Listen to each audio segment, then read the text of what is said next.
నమస్కారం sir. Sir నమస్తే sir, good morning. నమస్తే. సో ఇక్కడ మనము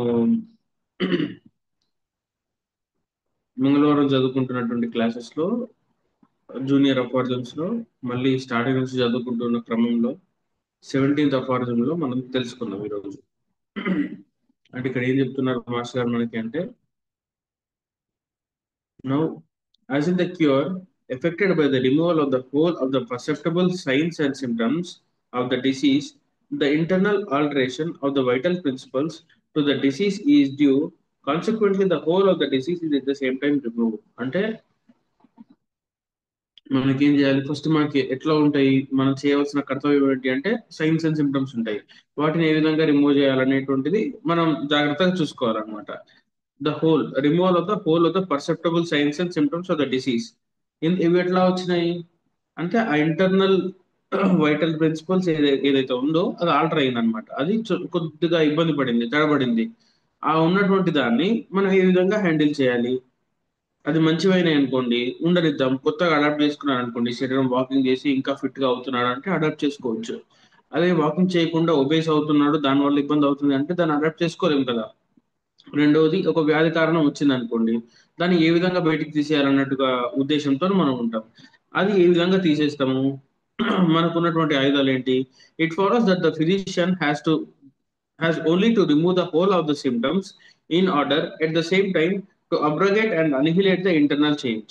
That is to say, the morbid derangement of the vital force. అంటే ఈ morbid derangement of the vital force నుంచి మళ్ళీ హెల్దీ స్టేట్ కి రావాలంటే ఏం చేయాలి? అక్కడ ఏమేం కావాలంటే ఇక్కడ చెప్తున్నారు. అంటే దానికంటే ముందు ఇక్కడ ఆ మార్బిడ్ డిరేంజ్మెంట్ ని మనము మెడిసిన్ ద్వారా, మెడిసిన్ కూడా ఎలా పనిచేస్తుంది? డైనమిక్ ఫోర్స్ తోని. డైనమిక్ ఫోర్స్ అంటే ఆ వైటల్ ఫోర్స్ ని ఆ, అంటే అనిహిలేట్ అయిన వైటల్ ఫోర్స్ ని అదే విధంగా ఈ విధంగా అయితే అనిహిలేట్ అయిందో అదే విధంగా మెడిసిన్ ప్రభావంతో మనం తీసేయగలగాలి. But when the disease is an annihil but when the disease is annihilated, the health is restored. అంటే అక్కడ వ్యాధి నివారణ జరిగినప్పుడు వ్యాధి కానీ, లేదంటే ఆ వ్యాధి ఆ, మూలాలు ఏమంటే ఏవైతే దాని యొక్క రిమైన్స్ ఏవైతే ఉన్నాయో అవన్నింటిని కూడా రిమూవ్ చేయడానికి, తీసేయడానికి మనం సాధ్యమైనంత వరకు ప్రయత్నం చేయాలి with the help of homoeopathic medicines and organ అన్నట్టుగా చెప్తున్నారు. Health is restored and this is the highest sole aim of the physician who knows the true object of the mission, which consists not in learned sound prating,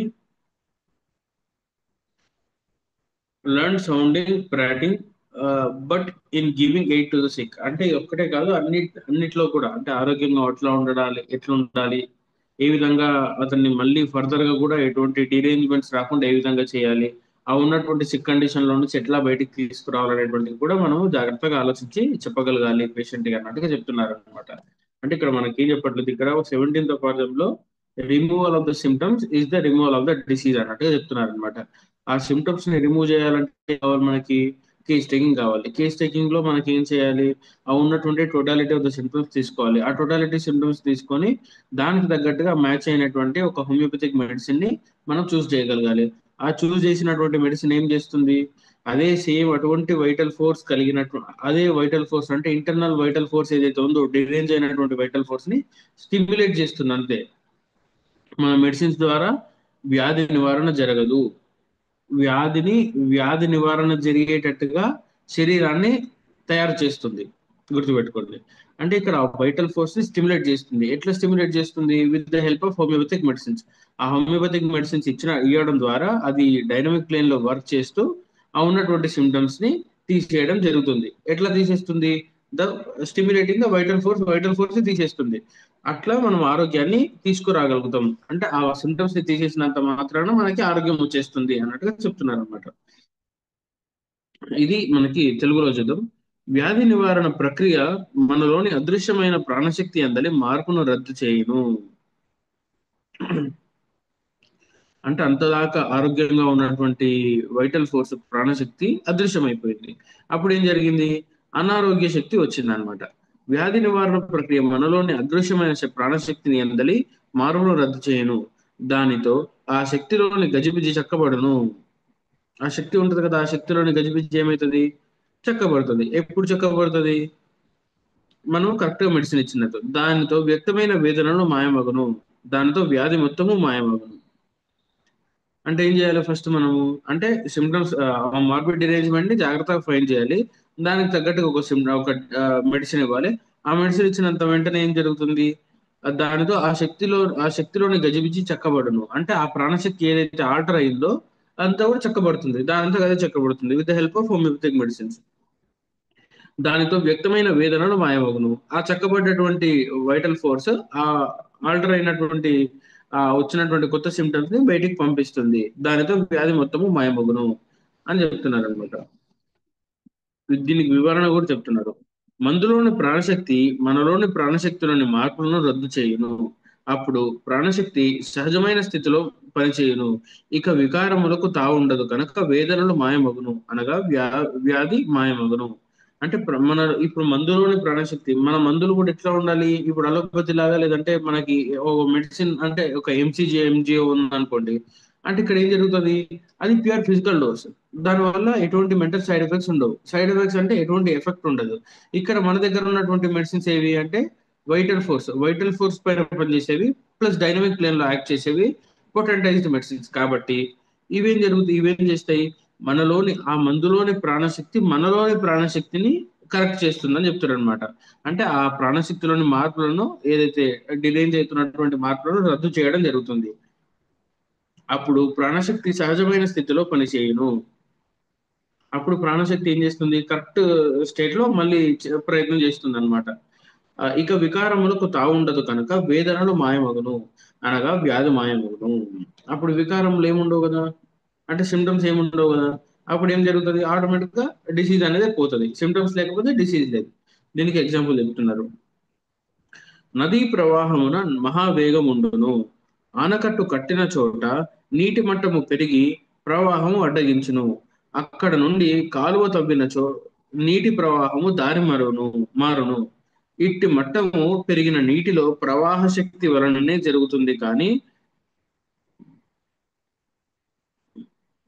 ఆ, ఆనకట్టలోని ఇనుము cement వలన కాదు. ఆనకట్టు వంటిది ఔషధము, అందలి ఔషధ ప్రభావము మట్టము పెరిగిన నీటి శక్తి వంటిది.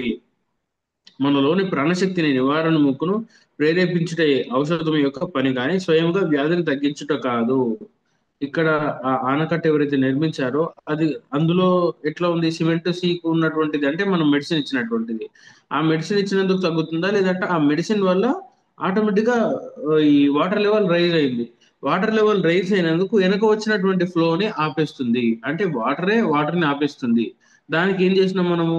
ఒక మెడిసిన్ ఇచ్చినాం అంతే. ఆ మెడిసిన్ ఇచ్చినందుకు ప్రాణశక్తే దానంతకు అదే ఆ ఉన్నటువంటి డిసీజ్ అంతాన్ని కూడా తీసేస్తుంది. అంటే ఇట్లా ఆ యాక్టివ్ అయినటువంటి వైటల్ ఫోర్స్ ఆ ఉన్నటువంటి సిమ్టమ్స్ ఏవైతే ఉన్నాయో వాటిని బయటికి పంపించడానికి సాధ్యమైనంత ప్రయత్నం చేస్తుంది అనేటువంటిది ఇక్కడ మనకి 17th లో చెప్పారనమాట. ఇందులో ఏమైనా డౌట్స్ ఉన్నాయా? ఇప్పటి వరకు ఏమైనా డౌట్స్ ఉంటే 2-3 minutes చెప్పగలరు.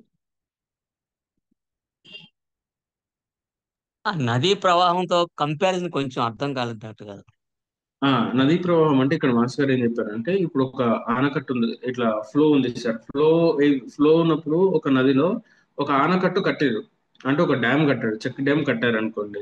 అక్కడ ఏం జరుగుతుంది?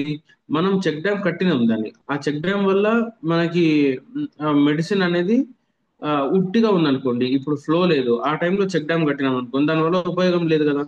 ఇక్కడ అదే ఫ్లో ఉన్నప్పుడు చెక్ డ్యామ్ కట్టినాం అనుకోండి, అక్కడ మనం చెక్ డ్యామ్ అనేది ఒక మెడిసిన్ అనుకోండి, మన హోమియోపతిక్ మెడిసిన్. ఆ ఫ్లో వల్ల దాని వెనుక వచ్చిన వాటర్ ఉంటాయి కదా ఇనిషియల్ గా, ఆ వాటర్ అనేది రైజ్ అవుతుంది. ఆ రైజ్ అయినటువంటి వాటరే వెనుక వచ్చినటువంటి ప్రవాహాన్ని ఇంకా ఆపేస్తుంది. నీటి మట్టం పెరిగి ప్రవాహమును అడ్డగించును. ఆనకట్టు కట్టిన చోట నీటి మట్టము పెరుగుతుంది. ఆటోమేటిక్ గా వచ్చేటువంటి ప్రవాహము పెరిగి ప్రవాహమును అడ్డగించును. అక్కడి నుండి కాలువ తవ్వినచో నీటి ప్రవాహము దారి మారును. ఒకవేళ ప్రవాహం అక్కడ నుంచి ఏదైనా కాలువ త్రవ్వినచో నీటి ప్రవాహం దారి మారును. ఇది మట్టము పెరిగిన నీటిలోని ప్రవాహ శక్తి వలననే జరుగుతున్నది కానీ ఆనకట్టలోని ఇనుము సిమెంట్ వలన కాదు. ఆనకట్ట వంటిది ఔషధము, అందలి ఔషధ ప్రభావము మట్టము పెరిగిన నీటి శక్తి వంటిది. అందరి ఔషధ ప్రక్రియ ఏంది ఇక్కడ అంటే అందరి ఔషధ ప్రభావం మట్టము పెరిగిన నీటి శక్తి వంటిది. అంటే దాని వలన ఆనకట్ట వల్ల నీటి ప్రవాహం పెరుగుతుంది. కానీ ఎట్ లాస్ట్ ఏది కాపాడుతుంది అంటే ఆ నీటి ప్రవాహమే వెనుకొచ్చినటువంటి ఫ్లోని ఆపుతుంది కనుక. కానీ ఈ సిమెంట్ లేదంటే ఈ డ్యామ్ కాదు అన్నట్టుగా చెప్తున్నారు అనమాట. అంటే ఈ డ్యామ్ కారణం కాదా అంటే ఈ డ్యామ్ కారణమే. దేనికోసము ఆ ఫస్ట్ ఇనిషియల్ గా నీటి ప్రవాహం పెరగాలి కదా. ఆ ప్రవాహం పెరిగిన తర్వాత వాటర్ లెవెల్ రైజ్ అయిన తర్వాత వెనుక వచ్చే ప్రవాహాన్ని ఆపేస్తుంది అన్నట్టుగా మాస్టర్ గారు చెప్పారు ఇక్కడ. మనలోని ప్రాణశక్తిని నివారణకు ప్రేరేపించుటయే ఔషధం యొక్క పని గాని స్వయంగా వ్యాధి తగ్గించుటకు కాదు. ఆ డిసీజ్ ని ఎట్లా ఎలిమినేట్ చేయాలనేటువంటిది ఆ మెడిసిన్ చూసుకుంటది, కానీ డిసీజ్ నే మొత్తం తీసేయదు. కానీ అలోపతిలో డిసీజ్ ని తీసేస్తుంది. ఇక్కడ ప్రాణశక్తిని దాన్ని ప్రేరేపించి ఆ డిసీజ్ ని తొలగించబడుతుంది. అందుకని కొంచెం టైం పడుతుంది అంటే ఆ కొన్ని కేసెస్ లో. అదే అక్యూట్స్ లో అయితే వెరీ అక్యూట్స్ లో ఇంకా ఫాస్ట్ గా కూడా పనిచేస్తుంది. ఇది మనం క్లియర్ గా మనం గమనించవచ్చు ఇందులో. అర్థమైందా సార్?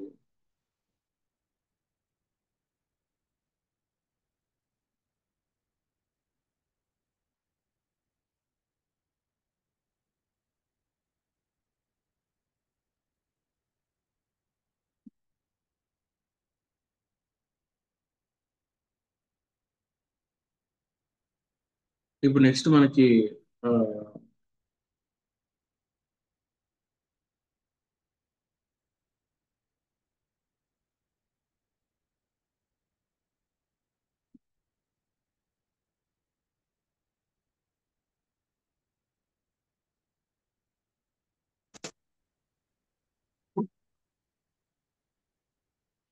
ఇప్పుడు నెక్స్ట్ మనకి డాక్టర్ వెంకట నారాయణ గారు మనకి హెల్త్ డిస్కషన్ గురించి, అంటే ఏ విధంగా మనం ముందుకెళ్ళాలి, ఏ విధంగా ఆరోగ్య చిట్కాల గురించి చెప్పడానికి రెడీగా ఉన్నారు.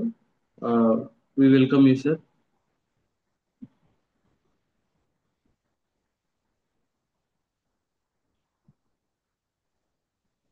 Thank you sir.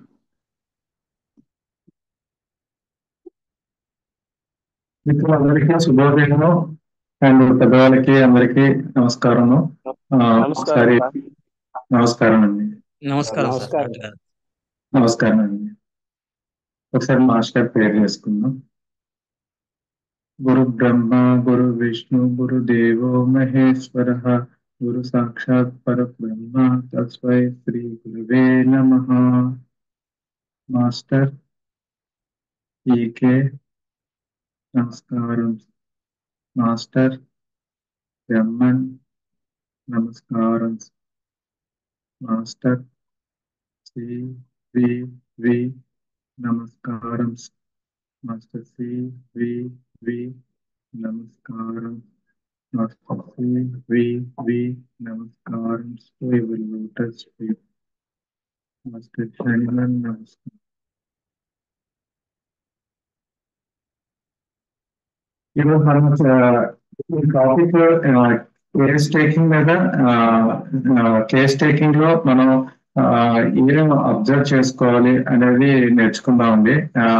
ఇది ఇంట్రాక్షన్ క్లాస్ లాంటిది. అంటే నేను చెప్పేదే కాదు, మీరు మీ చాలా మంది బోర్డు మంది ప్రాక్టీస్ బాగా చేస్తున్నారు. వాళ్ళలో కూడా ఈ కేస్ టేకింగ్ లో నేను ఈ అబ్జర్వేషన్ వల్ల ఆ నేను ఈ కేసు ఇలా తగ్గించాను అని కూడా మీరు షేర్ చేయొచ్చండి. ఆ దాని తర్వాత ఒకటి నాలెడ్జ్ షేరింగ్, లెర్నింగ్ అనేది ఇంప్రూవ్ అవుతూ ఉంటుందండి. వినపడుతుందండి అందరికీ? వినబడుతుంది సార్. వినపడుతుంది సార్. ఓకే ఓకే అండి.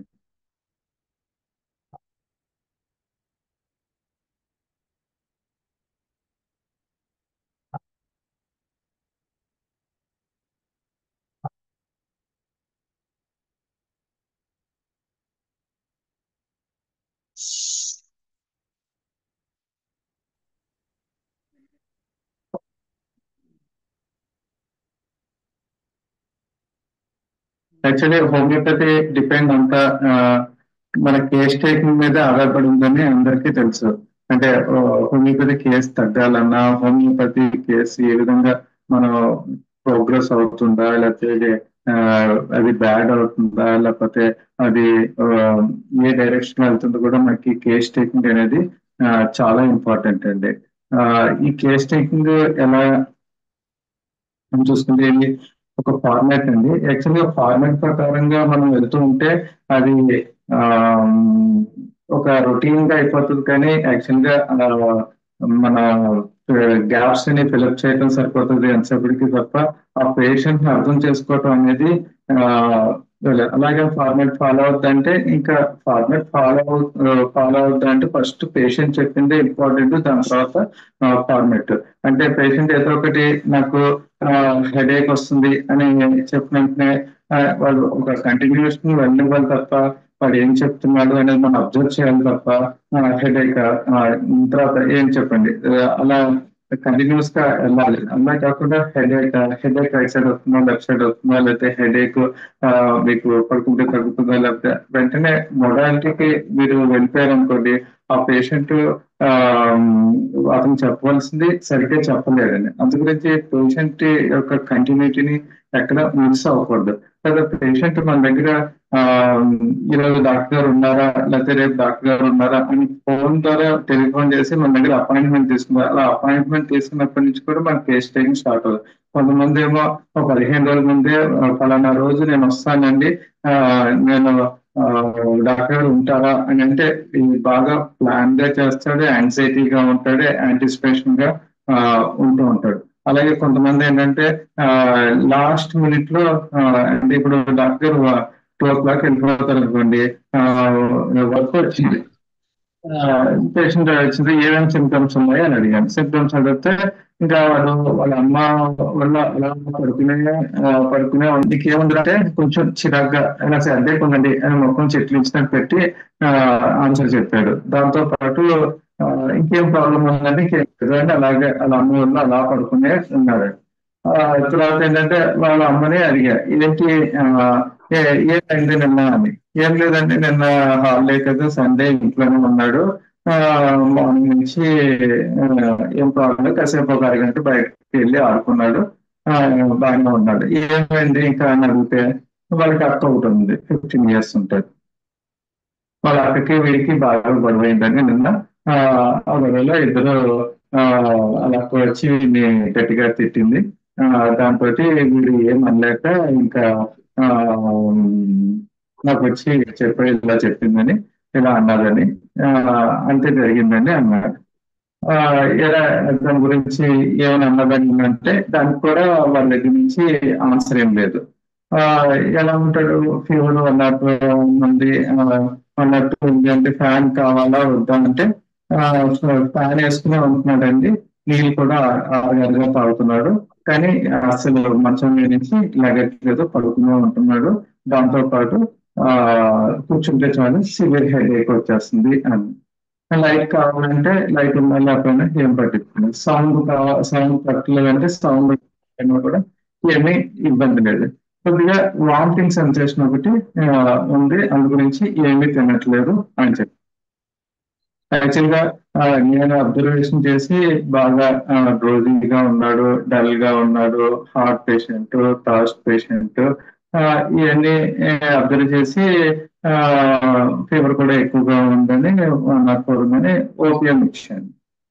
తర్వాత ఆ రోజు సాయంత్రానికి ఫీవర్ ఎలా ఉంది, యాక్టివిటీ ఎలా ఉంది అనేది మళ్ళీ వాళ్ళ ఫాదర్ ఫోన్ చేసి, సరే మార్నింగ్ నుంచి ఎలా ఉందో అలాగే ఉంది, ఫీవర్ అయితే ఏమీ తగ్గలేదు, ఇంకా లెగట్లేదు, ఇంకా పడుకునే ఉన్నాడు అని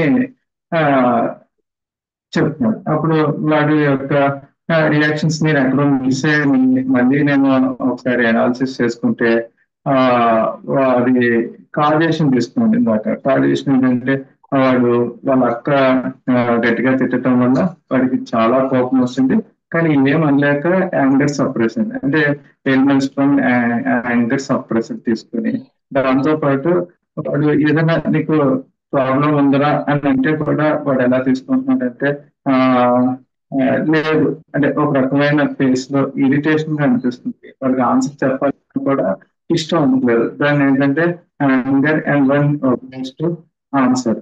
అంటే ఆన్సర్ చెప్పడంలో కూడా ఇరిటేషన్, తర్వాత హార్ట్ ఉన్నాడు, థర్స్టీ ఉన్నాడు, సివియర్ హెడేక్ ఉంది. ఆ బేస్ మీద అప్పుడు వారి యొక్క అబ్జర్వేషన్స్ చూసి మ్యాటర్ మోర్ 1 అలా వేస్తే నెక్స్ట్ డే మార్నింగ్ కి 103 వచ్చింది. దాని తర్వాత నెక్స్ట్ డే ఈవినింగ్ ఏమో 102 అలా వచ్చింది. అలాగే 1 డే టైం తీసుకుని నెమ్మదిగా ఫీవర్ అనేది తగ్గటం వస్తుంది. దీన్ని బట్టి ఏంటంటే మన అబ్జర్వేషన్స్ ఒక్కొక్కసారి రాంగ్ కూడా అవుతుంటే ఆ అబ్జర్వేషన్స్ చాలా పెర్ఫెక్ట్ గా ఉన్నాయి, లేదా ఆ అబ్జర్వేషన్స్ వేరే వాటితో మ్యాచ్ చేసుకోవాలి. ఓపీఎంలో జనరల్ గా యాంగర్, డిప్రెషన్ అనేది ఉండదు. ఓపీఎంలో ఎక్కువగా యాంగర్, ఫ్రైట్, లేకపోతే భయము, ఇవి ఎక్కువగా ఉంటాయి. ఆ బేస్ మీద వస్తుంది. కానీ సేమ్ దీంట్లో కూడా బాగా డల్ గా ఉంటాము, తర్వాత ఏమో బాగా స్లీపీగా ఉంటాము అనేది ఉంది. ఈ విధంగా మనం అబ్జర్వేషన్స్ అనేది కరెక్ట్ గా చేయాలి. ఆ అబ్జర్వేషన్స్ అనేది ఓన్లీ అబ్జర్వేషన్ మీద బేస్ చేసేసి నేను చేస్తాను కదా. అబ్జర్వేషన్ తో పాటు వారి యొక్క ఫిజికల్ గా సిమ్టమ్స్ కానీ వాడి యొక్క మెంటల్ సిమ్టమ్స్ కూడా మనం మ్యాచ్ చేసుకుని ఇస్తేనే కరెక్ట్ గా పనిచేస్తుంది. ఇది జరిగిన ఫీవర్ కేసు అండి. నేట్రమోర్ ఇవ్వడానికి కేసు సార్. దానిలో ఉన్న సిమ్టమ్స్ ఏంటి? ఒక హెడేక్ తప్ప దానిలో నేట్రమోర్ సిమ్టమ్స్ ఏమి నాకైతే కనబడలేదు డాక్టర్ గారు. సార్ ఇప్పుడు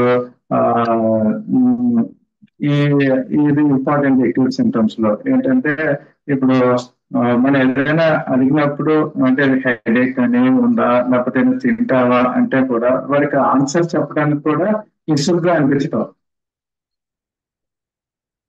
జనరల్గా ఇగ్నేషియాలో బాగా ఎక్కువ దానికి సంబంధించిన సిమ్టమ్స్ అంటే అవమానం జరిగినప్పుడు ఏదైనా ప్రాబ్లమ్స్ రావడం గట్రా ఇగ్నేషియాలో ఎక్కువ ఉంటుంది కదా డాక్టర్ గారు, నేట్రమోర్ కంటే. ఇంగ్లీష్ లో కొద్దిగా ఒబీడియంట్ గానే కొంచెం కామ్ గానే మనల్ని హర్ట్ అవ్వకుండా సమాధానం చెప్తాడు. అక్కడ సమాధానం చెప్పే important.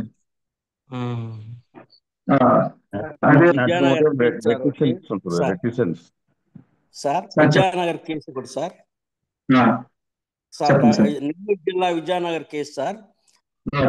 College student, second year are final year. నేను అప్పుడు అక్కడే పని చేస్తుండేవాడిని ఆర్ట్స్ కాలేజ్ లో. ఆ స్టూడెంట్ సైన్స్ స్టూడెంట్.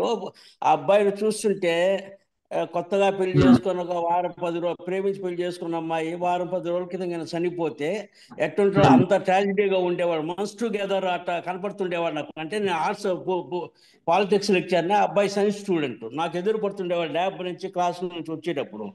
ఏమి రా ఇట్లున్నావు అంటే ఇంట్లో ప్రాబ్లమ్స్ అంటే సరే రండి మా డిస్పెన్సరీకి రారా ఉంటాము సాయంత్రం పూట అంటే వచ్చాడు. More than half an hour దాకా అప్పటికి ఆ అబ్బాయితోటి కేస్ టేకింగ్ చేస్తే ఇంట్లో ప్రాబ్లమ్స్ ఉన్నాయి, ఆ ప్రాబ్లమ్స్ ఉన్నాయి, ఈ ప్రాబ్లమ్స్ ఉన్నాయి అని చెప్తాడు. కానీ చెప్తున్నప్పుడు నాకు ఎందుకో దట్ ఫెలో ఈజ్ బ్లఫింగ్ అనిపిస్తున్నది నాకు చాలా స్పష్టంగా.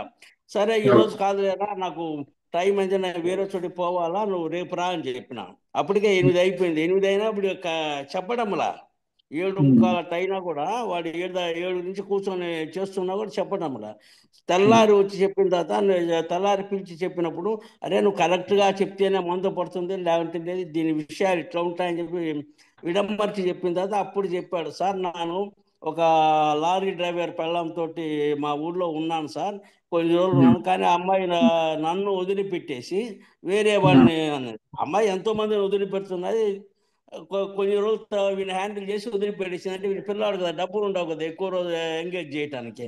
అప్పుడు అంటే మొదటి రోజు వాడు చేసిన మాటల్లో బ్లఫింగ్ అనే దాన్ని ఐడెంటిఫై చేయబట్టి రెండో రోజు దాంట్లో ఇల్లీగల్ కాంటాక్ట్స్ అదిను నేట్రమోర్ 30తో మొదలు పెట్టాను సార్. ఎందుకంటే చెమటకాయలు లాగా ఎక్కువ ఉన్నాయి వాడి ఒంటి మీద, చెమటకాయలు లాగా ఎక్కువ ఉన్నాయి. అందుకని ఫిజికల్ గా అది ఉందని చెప్పి నేట్రమోర్ 30 పెట్టి తర్వాత 200 పెట్టి తర్వాత 1M వేసాం సార్.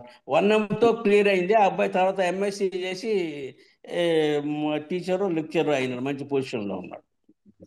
అంటే కేస్ టేకింగ్ అనగా మొదటి రోజు చేసినప్పుడు అది వాడు బ్లఫ్ చేస్తున్నాడు కొంచెం ఐడెంటిఫై చేయగలబట్టి వాడు చెప్పే మాటలను బట్టి. సెకండ్ టైం అడిగినప్పుడు వాడు కాసేపటి తర్వాత క్లారిటీ చెప్పాడు, నాకు ఇల్లీగల్ కాంటాక్ట్స్ ఉన్నాయి, లారీ డ్రైవర్ భార్యని పోతూ ఉన్నాను, ఆమె నన్ను దూరం పెట్టి మళ్ళీ వేరే వాళ్ళని ఎంగేజ్ చేస్తున్నాం అంటే అప్పుడు చెమటకాయలు ఉన్నాయి సార్, లాగున్నాయి చెమటకాయలు కదా, ఆ గుళ్ళ లాగా వచ్చేసాయి ఒంటి మీద, ఇదంతా ఎండాకాలం వచ్చి చెమటకాయల లాగా. అప్పుడు నాట్రమోర్ 30 పెట్టి అది తగ్గిన తర్వాత నాట్రమోర్ 200, నాట్రమోర్ 1M తో అయిపోయింది, సాల్వ్ అయిపోయింది, ప్రాబ్లం సాల్వ్ అయిపోయింది. అబ్బాయి మళ్ళా తర్వాత ఎంఎస్సి కూడా చేశాడు. Okay sir, good care. యాక్చువల్గా నాటంలో ఇల్లీగల్ కాంటాక్ట్ ఉన్నా కూడా ఒక్కరితోనే ఉంటుంది. మిస్ప్లేస్డ్ అఫెక్షన్ కదా సార్, దాన్ని బేస్ చేసుకొని అంటే వాడి వయసు కన్నా ఎక్కువ అమ్మాయితో ఇల్లీగల్ కాంటాక్ట్స్ పోవడం అనేది చూసుకొని, అంటే మొదటి రోజు ఎందుకు చెప్పాల్సి వచ్చిందంటే ఇదేమో డ్రగ్ ఏమో సింపుల్, కానీ మొదటి రోజు వాడు బ్లఫ్ చేసినాడు అనేది దాన్ని ఐడెంటిఫై చేయబట్టి రెండో రోజు కరెక్ట్ డ్రగ్ వేయగలిగిన అప్పుడు కూడా వాడు చెప్పబట్టి వెళ్ళండి ఆయన, అంటే మొదటి రోజు బ్లఫ్ చేస్తున్నాడు అనేది కొంచెం ఐడెంటిఫై చేయగలిగితేనే అది. ఇక్కడ ఏంటంటే నాటంలోకి వారికి ఇల్లీగల్ కాంటాక్ట్ ఉన్న 1-to-1 అటాచ్మెంట్ ఉంటుంది, అదొకటి. ఇంకోటి ఏంటో మీరు చెప్పినట్టు కొంచెం అవతల పాపం హ్యాపీగా ఉన్నారు, మనం హెల్ప్ చేద్దాములే, అవతల బాధపడుతున్నారు, లేకపోతే వాళ్ళ చిన్న దానికి కూడా అట్రాక్ట్ అయ్యి వాళ్ళతో కలవటం, తర్వాత ఏమో వాళ్ళు దూరం అయితే మాత్రం ఇంకా అసలు లైఫ్ లో ఏదో పోయినట్టే ఫీల్ అవుతూ ఉంటారు. ఈ విధంగా బేస్ చేసుకుని మనం మ్యాటర్ ముగించుకోవచ్చు. బాగా తగ్గింది. ఇంకా ఎవరైనా ఉన్నారా సార్? చెప్పండి డాక్టర్ గారు. సార్, ఈ ఈ కేసులో మన వెంకటేశ్వర గారు ఏమో నాటమోర్ 30తో స్టార్ట్ చేసామని చెప్పారు, అంటే స్కిన్ ప్రాబ్లమ్స్ ఉన్నాయని చెప్పి. కానీ నాటమోర్ 1M డైరెక్ట్ గా వేస్తే ఆ ప్రాబ్లమ్స్ కూడా పోతాయి కదా? మనకు ఫిజికల్ సిమ్టమ్స్ కనపడప్పుడు డైరెక్ట్ 30తో స్టార్ట్ చేయమని చెప్తారు కాబట్టి 6 కూడా స్టార్ట్ చేస్తారు. క్యాలీబ్యాక్ అట్లా ఈ ఉంటాయి చూడండి, మచ్చల్లా ఉంటే 6తో స్టార్ట్ చేస్తున్నారు, అందుకని 30తో స్టార్ట్ చేశా. అయిపోయినాయి, ముందు 30తో వేసినప్పుడు అయిపోయినాయి. 200. నా డౌట్ ఏంటంటే ప్రాబ్లమ్స్ ఉన్నాయి ఓకే, అంటే మెంటల్ మెయిన్ ప్రాబ్లం ఉంది కాబట్టి ఆ 1M వేస్తే ఇవి కూడా పోతాయి కదా అని నా ఉద్దేశం. డాక్టర్ గారు ఏమంటారు నాకు తెలియదు. అది డైరెక్ట్ గా 1M వేస్తే ఆ ప్రాబ్లమ్స్, ఫిజికల్ ప్రాబ్లమ్స్ కూడా పోతాయని చెప్పి నా ఉద్దేశం. ఓకే సార్, ఇప్పుడు ఏంటంటే నేను చెప్పేది ఏంటంటే వారికి ఒక్కొక్కసారి ఏదైనా ఈ మెంటల్ సిమ్టమ్స్ చాలా ప్రామినెంట్ గా ఉన్నాయనుకోండి, మనం డైరెక్ట్ 200-1M లోకి వెళ్ళొచ్చండి. అలా కాకుండా మెంటల్ సిమ్టమ్స్ మీద మనకి గురి లేదనుకోండి, అంటే వారు చెప్పింది కరెక్టా కాదా, వాళ్ళు అబద్ధాలు చెప్తున్నారు, లేకపోతే వారు చెప్పింది మనకి ఎంతవరకు న్యాయమో అనిపిస్తుంది, మనకి గురి లేదనుకోండి 30తో స్టార్ట్ చేసుకోవడం బెటర్ అండి. ఈ ఫిజికల్ సిమ్టమ్స్ మీద బేస్ వెళ్తారు. ఇప్పుడు అనవసరంగా మీరు అక్కడ మెంటల్ సిమ్టమ్స్ మనం కన్ఫర్మ్ అవ్వకుండా, లేకపోతే మెంటల్ సిమ్టమ్స్ మనకి గురి లేకుండా మనం ఏదో ఎగ్జామ్షన్ చేసుకుని వీళ్ళు ఇలా చేస్తుండొచ్చేమో అని డైరెక్ట్ 1M వెళ్ళిపోం అనుకో, మళ్ళీ వాడికి వేరే ప్రాబ్లమ్స్ వస్తే ఇంక కేసు తగ్గదండి. అది ఇంకా ఉన్నాయి సార్ అబ్జర్వేషన్స్ ఎవరినైనా?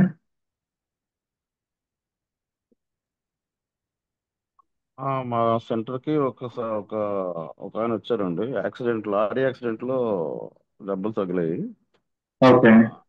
మాట కూడా పోయింది. అప్పుడు అలాగా రూస్టాక్స్ వేసాం, కొన్ని తగ్గాయి. తర్వాత హైపరికం వాటి మీద వేస్తే అలాగలా నడకొచ్చిందండి, నడుస్తున్నాడు, కానీ మాట రాలేదు. అయితే తర్వాత కొన్నాళ్ళు అక్కడితో ఆగిపోయింది అంతవరకు. తర్వాత వచ్చినప్పుడు అతను నడకలో కొంచెం స్టాగరింగ్ గైట్ ఉంది, అది చూసి ఆ తర్వాత ముందు ఈ డ్రగ్ నేను చదవలేదు, తర్వాత డ్రగ్ చదివిన తర్వాత ఇది అతను కొడుతుందని చెప్పి హెలోడర్మా వేసాం అనమాట. అది అతను ఎలాగంటే ఒక స్టెప్ ఎక్కువ ఎత్తి వేస్తుంటాడు. అది 200 మొన్న వేసిన తర్వాత ఇప్పుడు మాట కూడా రావడం మొదలు పెట్టింది, అతనే చెప్పాడు.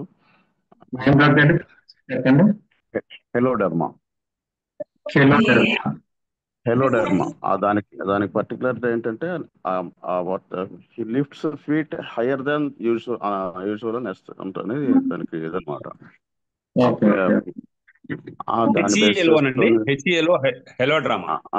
హెలోడెర్మా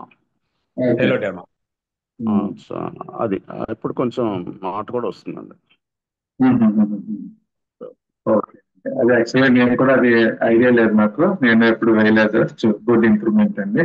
ఒకసారి హెలోడెర్మాలో చదివినప్పుడు మన సార్ చెప్పింది కూడా ఒకసారి అది అబ్జర్వ్ చేసుకోండి. దానివల్ల కూడా మనకి కొత్త డ్రగ్స్ తెలియటం, లేకపోతే కొత్త అబ్జర్వేషన్స్ తెలియటం అనేది తెలుస్తూ ఉంటుంది. ఇంకా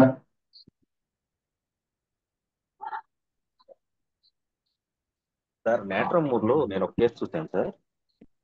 చెప్పండి సార్. ఏంటంటే ఒక ముగ్గురు పాపలు అనమాట ఒక సార్కి. రెండో పాప ఏంటంటే పెద్ద పాపకు కానీ చిన్న పాపకు కానీ ఏదైనా పెన్సిల్ అయిపోయినారు తెచ్చిచ్చినా కానీ అసూయ పడేది, గొడవ పడేది అనమాట. అది ఇబ్బంది పడుతూ ఉంటే వచ్చారనమాట, మన డిస్పెన్సరీకి వచ్చారు. వస్తే సార్ ఇలా ఉన్నారు ఈ పాప అంటే, చూస్తే సన్నగాను జుట్టు కూడా చింకిరి చింకిరిగా ఉండేది. నేట్రమూర్ లక్షణాలు అంటే 200 ఒక డోస్ వేశారండి. లక్షణాలు తగ్గి బాగా చదువుకొని ఇప్పుడు డాక్టర్ అయిపోయారు ఆవిడ, ఎంబీబీఎస్ అనుకుంటాను. నా జీవితంలో నేను నేట్రమూర్ ఇంత బాగా పనిచేస్తుంది ఒకే ఒక డోస్ సార్, అంతే 200 వేసాను అంతే, 1 కూడా వేయలేదు. ఆ పాపకి అవి కొంచెం తగ్గాయి. తర్వాత పట్టించుకోవడం అనేసి తన చదువు మీద దృష్టి పెట్టడం అలా వెళ్ళిపోయింది అనమాట. ఏమున్నాయండి అంటే వాళ్ళ పాపకి ఏదైనా మంచి డ్రెస్ అంటే అందరూ తీస్తారు కదా, వీళ్ళకి రోజుకి వేరే వాళ్ళు తీసి నేను ఒప్పుకునేది కాదు లోపల. ఒక రకమైనటువంటి ద్వేషం పెంచుకునేది అనమాట. ఈ అమ్మాయి కూడా తీసిస్తారు అయినా సరే అది సాటిస్ఫాక్షన్ ఉండేది కాదు. సన్నగాను లీన్ గా ఉండేది, ఆ జుట్టు కూడా చింపిరి వింపిరిగా ఉండేది అనమాట. నేట్రమూరు ఎలా ఉంటుందో అలాగా.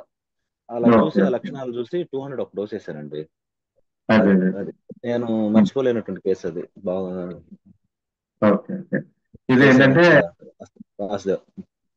వాస్తవండి. సిబ్లింగ్ జెలసీ బట్టి కూడా మనం నేట్రమూరు వేయొచ్చండి. సిబ్లింగ్ ఏంటంటే వాళ్ళకి ఉంది నాకు ఇవ్వట్లేదు అన్న ఫీలింగ్ వచ్చినప్పుడు వీళ్ళకి డిప్రెషన్ దిగులు వస్తుంది. అదే మనకి లాక్సిస్ అతనిలో వాళ్ళకి ఉంది వీళ్ళకి లేదు వచ్చినప్పుడు వాళ్ళని ఎలాగైనా తప్పించి నేను ముందుకు వెళ్ళిపోవాలి, లేకపోతే వాడి దగ్గర ఉన్నది ఎలాగైనా డిస్ట్రక్షన్ చేయాలి, లేకపోతే వాడిని మ్యానిపులేట్ చేసి మనము ఎఫెక్షన్ కానీ అటాచ్మెంట్ కానీ మనం చేయాలి అనేది లాక్సిస్ లో ఉంటుంది. అలాగే కాంథేరియా సెల్ఫ్ ఇగ్నిషియాలో కూడా అప్పుడే పుట్టిన బేబీని చూసి వాళ్ళకి జెలసీ వచ్చి వీళ్ళు ఇంకా అప్పటి నుంచి డిప్రెషన్ దిగులులోకి వెళ్ళిపోతూ ఉంటారు. ఈ విధంగా మనం సిబ్లింగ్ జెలసీ అనేది కూడా మనం కేస్ టేకింగ్ లో ఇద్దరు పిల్లలు ఎలా ఉంటారు, ఒకరికి ఇస్తే ఒకరు ఎలా ఉంటారు, లేకపోతే ఒకరిని ఎత్తుకుంటే ఇంకొకరు ఎలా ఉంటారు, లేకపోతే ఇద్దరిలో ఏమైనా జెలసీ కానీ లేకపోతే ఇద్దరిలో కేరింగ్ ఎలా ఉంటది ఇదైతే మనం అబ్జర్వ్ చేసుకుంటూ ఉండాలండి. ఇది కూడా గుడ్ అబ్జర్వేషన్ అండి.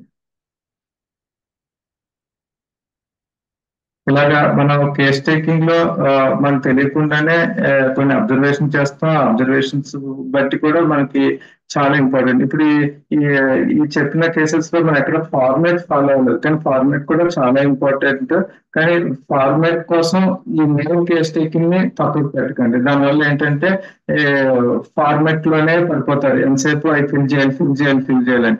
అలా కాకుండా మెయిన్ వాడు ఏం చెప్తున్నాడో, వాళ్ళు మెయిన్ కన్సర్న్ ఏంటి, వాడు దేని గురించి ఎక్కువ ఇబ్బంది పడుతున్నాడో, వాడు ఆ కన్సర్న్ గురించి వాడు ఏమేమి చర్యలు తీసుకుంటున్నాడో, ఆ కన్సర్న్ గురించి వాడు ఏ విధంగా బాధపడుతున్నాడు అనేది మనం చాలా అబ్జర్వ్ చేసుకోవాలి. వాడు మాట్లాడే మాట అంటే వాడి టోన్ లౌడ్ గా ఉందా, సాఫ్ట్ గా ఉందా, లోగా ఉందా, ర్యాష్ గా ఉందా, పొలైట్ గా ఉందా, తర్వాత వాడు మాట్లాడే బిహేవియర్ కూడా చాలా హార్టీగా ఉందా, లేకపోతే చాలా కన్నింగ్ గా ఉందా. ఇప్పుడు హై సమస్యలలో వాళ్ళు మాట్లాడే మాట కానీ, వాడు చేసే చాట్లు కానీ, లేకపోతే వాడు నవ్వే నవ్వు కూడా ఒక రకమైన వెకిల్ తత్వం ఉంటుంది. అదే నక్సలైతే వాడికి ఎక్కువ క్వశ్చన్స్ అడగటం ఇష్టం ఉండదు. ఒక క్వశ్చన్ అడిగి షార్ప్ గా ఇంతేనండి, ఏం చేస్తారో చేయండి, నాకు తగ్గిస్తారండి, మీ దగ్గరికి వచ్చానండి అని మాట్లాడటం. అది అక్కడ ఎవరితో డాక్టర్తో మాట్లాడుతున్నాడా, వేరే వాళ్ళతో మాట్లాడుతున్నాడా అనేది ఉండదు. అదే లేకపోవడం వాడు అనుకోండి, బయట రిసెప్షన్ లేకపోతే పేర్లు రాసే వాళ్ళ దగ్గర మాత్రం బాగా అడాప్ట్ చేసి కోపం చేసి వాళ్ళ మీద నన్ను పంపిస్తారా లేదా, నేను ముందు వచ్చాను, నేను అది ఇది అని చెప్తూ ఉంటాడు. అదే డాక్టర్ దగ్గరికి వచ్చేటప్పటికి సార్ మీరే నాకు దైవం, లేకపోతే మీరే బాగా చేస్తారు అని చాలా పొలైట్ గా మాట్లాడుతూ ఉంటారు. ఈ విధంగా వాళ్ళ యొక్క నేచర్ చిన్న వాళ్ళ మీద dominating and inferiors, and politeful and submissive to the superiors అనేది మనం లైకోపోడియాలో చూస్తూ ఉంటాం. ఈ విధంగా మన యొక్క వాళ్ళ యొక్క బిహేవియర్ బట్టి మనం చేస్తుంటాం. ఇంకేమైనా ఉన్నాయా సార్ కేసులు?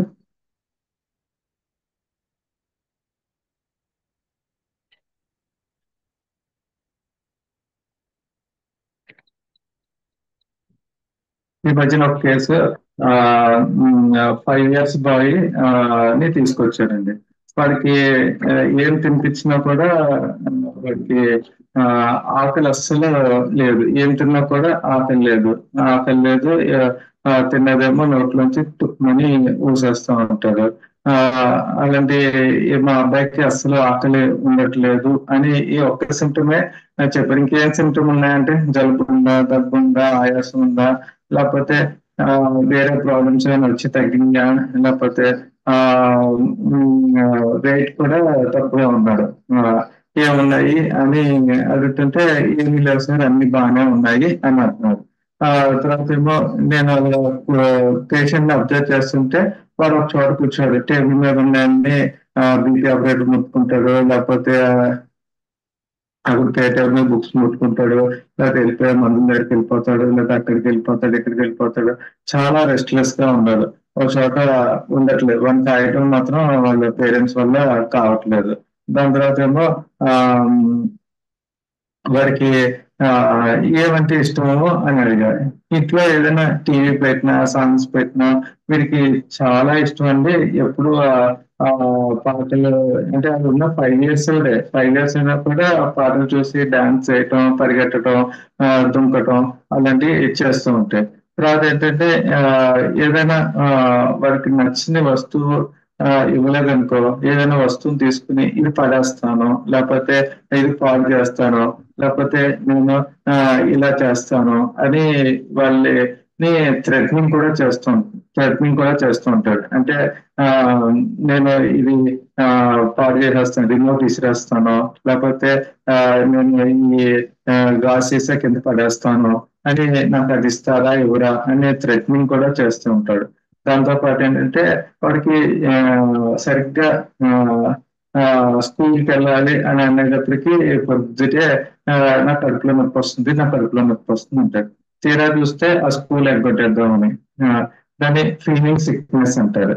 ఇలా రెస్ట్లెస్నెస్, ఫీలింగ్ సిక్నెస్, తర్వాత ఏమో ఇలా మ్యూజిక్ అంటే ఇష్టపడటము, తర్వాత ఏమో వాళ్ళ అన్నయ్య చదువుకుంటూ ఉంటాడు, వీడు వెనకాల వెళ్ళి వాడిని వాడి పెన్ లాక్కోవటం, ఏడిపించటం ఇలాంటి పనులు చేస్తుంటాడు. అంటే మిస్యూరియస్ గా వాడిని ఇబ్బంది పెడుతూ ఉంటాడు. ఇవన్నీ బేస్ చేసుకుని టారెంటులా ఇస్పానిక్ 200 ఇస్తే వాడి ఎపిటైట్ చాలా బాగా ఇంప్రూవ్ అయింది, వెయిట్ కూడా ఇంప్రూవ్ అయ్యాడండి. అంటే ఇక్కడ మనం చేసుకోవాల్సింది ఏంటంటే వాడు ఏమంటే ఇష్టపడుతున్నాడు, ఏమంటే ఇష్టపడట్లేదు, లేకపోతే వాడు ఎందుకు ఏమైనా లివర్ ప్రాబ్లం వచ్చిందా, లేకపోతే ఏమైనా ప్రాబ్లం వచ్చిందా ఏమీ కనిపించట్లేదు మనకి. లేనప్పుడు మనం ఇక్కడ మన అబ్జర్వేషన్స్ బట్టి, పేషెంట్ యొక్క నరేషన్ బట్టి ఆ సింటమ్స్ మనం ఏరుకుని దాంతో మనం మెడిసిన్ ఇవ్వటం వల్ల ఈ పేషెంట్ బాగా ఇంప్రూవ్ అయ్యాడండి. ఇంకేమైనా ఉంటాయి సార్ మీరు చెప్పాల్సిన అబ్జర్వేషన్స్?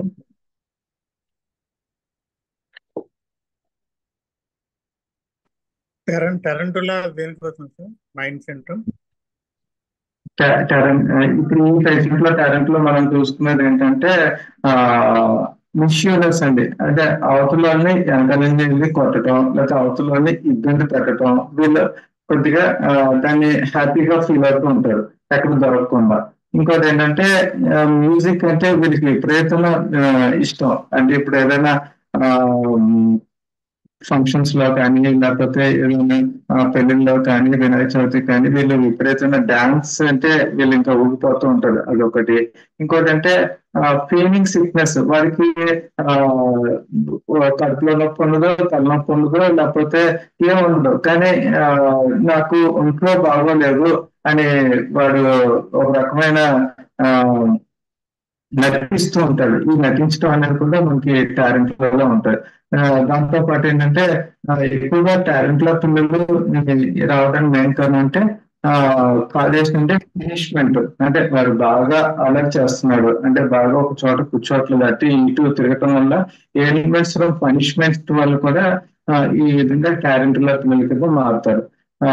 ఈ బేసిస్ మీద మనం చూసినట్టే ఫీలింగ్ సిక్నెస్, థ్రెడ్నింగ్, తర్వాత ఏమో రెస్ట్లెస్నెస్, మ్యూజిక్ డిజైర్స్, ఈ బేస్ మీద ఇక్కడ టారెంట్ లో హిస్పానిక్ లెటర్ ఇచ్చానండి.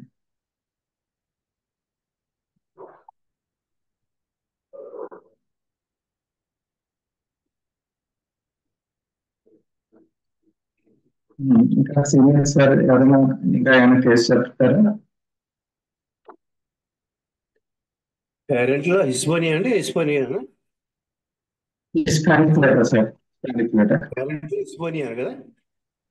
హిస్పానిక్ లెటర్ అంటే స్పైడర్ నుంచి తయారు చేస్తారు సార్.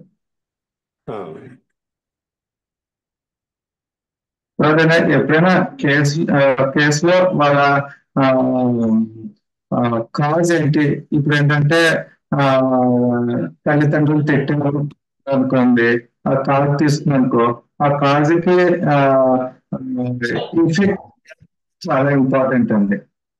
ఇప్పుడు తల్లిదండ్రులు పనిష్మెంట్ చేశారు, వాళ్ళు ఎగ్జిబిషన్లోకి వెళ్ళొచ్చు, తల్లిదండ్రులు పనిష్మెంట్ చేశారు, నాటకంలోకి వెళ్ళొచ్చు, వాళ్ళు తల్లిదండ్రులు పనిష్మెంట్ చేశారు, అనకార్యంలోకి వెళ్ళొచ్చు, వాళ్ళు తల్లిదండ్రులు పనిష్మెంట్ తర్వాత వాళ్ళు ఈ విధంగా టాలెంట్ లోకి కూడా వెళ్ళొచ్చు. అంటే వాళ్ళ రియాక్షన్ అంటే దాని తర్వాత ఎలా అవుతున్నారు, తల్లిదండ్రులు పనిష్మెంట్ చేసిన బాగా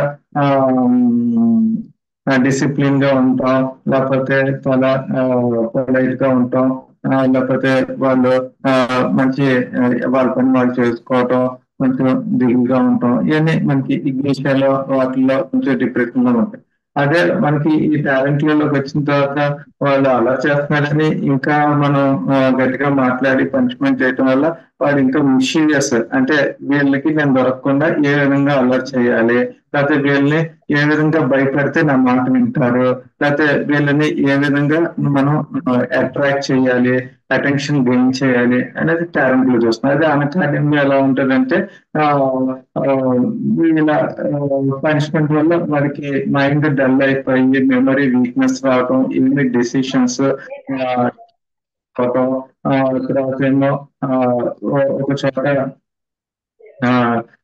ఏదైనా ఈ హారర్ మూవీస్ కానీ లేకపోతే ఈ చూసినప్పుడు బాగా భయపడటం, అలాంటి క్రుయాలిటీ అనేది చాలా ఇష్టపడుతూ ఉంటారు. అటు చీమలు వెళ్తున్నా లేకపోతే బొద్దింట్లు వెళ్తున్నా టక టక టక చంపేస్తూ ఉంటారు.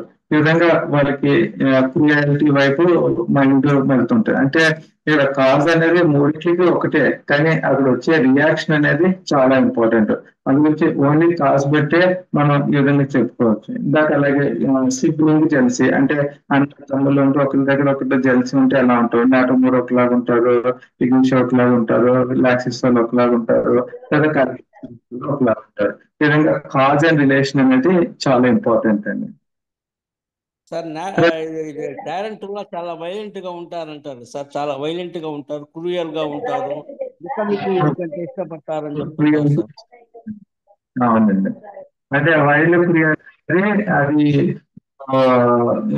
పెద్ద అడల్ట్స్ లో ఎక్కువగా ఉంటారు. చిన్నపిల్లల్లో వచ్చేది ఏంటంటే ఈ రెస్ట్లెస్నెస్, మిస్యూరియస్, కన్నింగ్నెస్, తర్వాత ఏమో అవతలని ఎలాగ ఇబ్బంది పెట్టడం అనేది ఉంటూ ఉంటుందండి.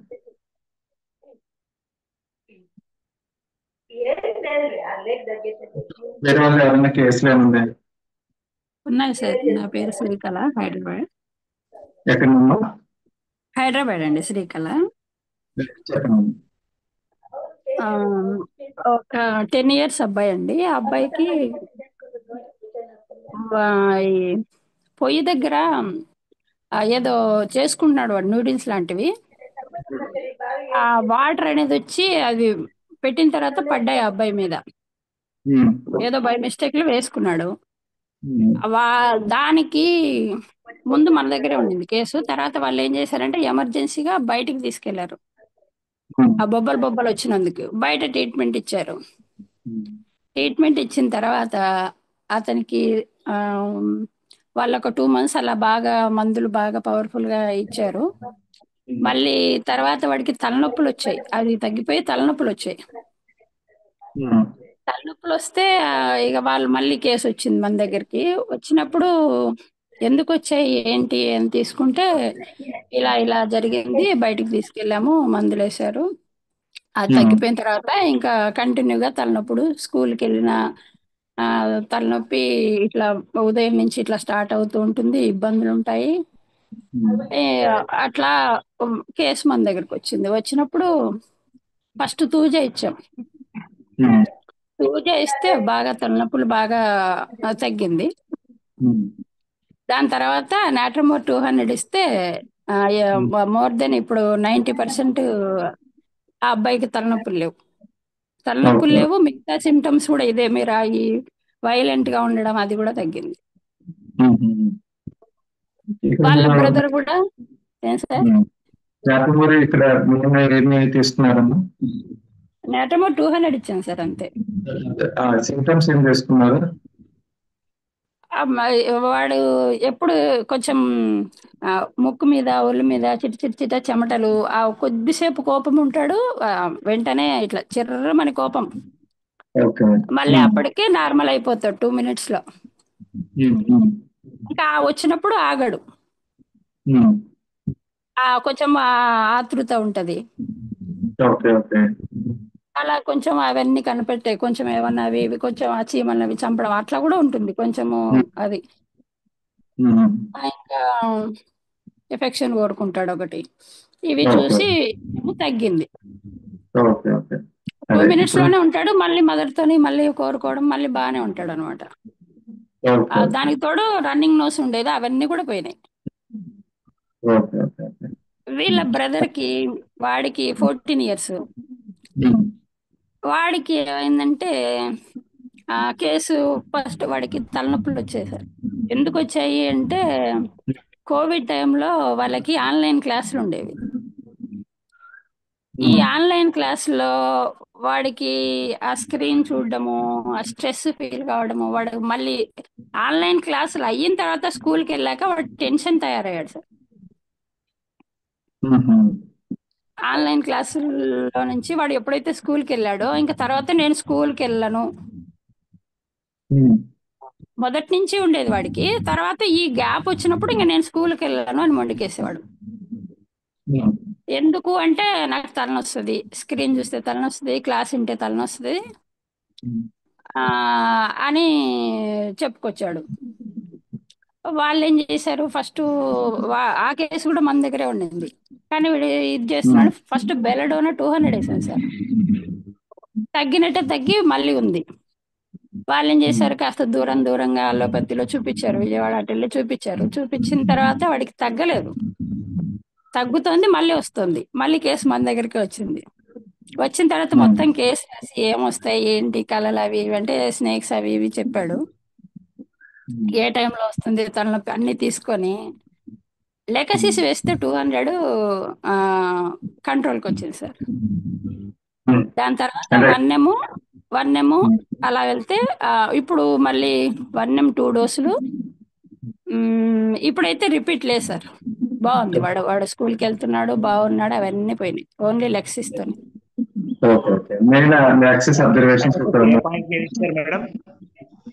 ఏం సార్ లాకసిస్ ఏ పాయింట్ మీద ఇచ్చారంటున్నాను? పాములు సార్, కలలో పాములు, ఆ స్క్రీన్లు అవి చూసినా, టీవీ చూసినా అవి అలాంటివి చూడటం, ఇంకా ఏవేవో అడ్వెంచర్స్ చేస్తా అది ఇది అనేవాడు. Okay, thank you madam. Okay, తర్వాత అది ఈ విధంగా మనం ఫార్మాట్ ఫాలో అవ్వాలా? మనం కేస్ అబ్జర్వేషన్ చేయాలంటే ఫస్ట్ ఇంపార్టెంట్ కేస్ అబ్జర్వేషన్ అండి. దాని తర్వాత మన ఫార్మాట్ మొడాలిటీస్ అవన్నీ కూడా ఫాలో అవుతూ ఉండాలి.